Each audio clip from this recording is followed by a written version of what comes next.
Nene Pimentel.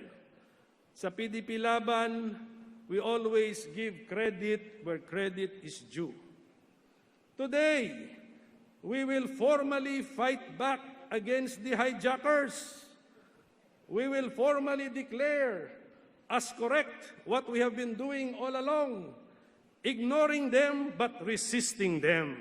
Lalaban po tayo. Alam niyo kung ang PDP Laban ay maitutulad natin sa isang sasakyan, meron pong nakasakay sa ating sasakyan na ngayon tayo na ang pinapaalis o pinapalabas sa ating sasakyan. Mukhang nagandahan sila sa ating sasakyan. O baka naman ay sadyang mga kolektor ng mga sasakyan. Ang dami na nilang sasakyan.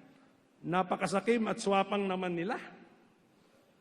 Hindi po natin papayagan ang pag-hijack ng ating partido. Tayong lahat,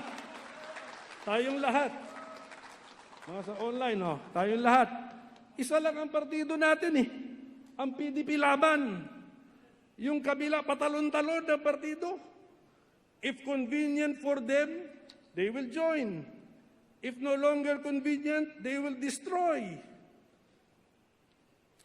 Today,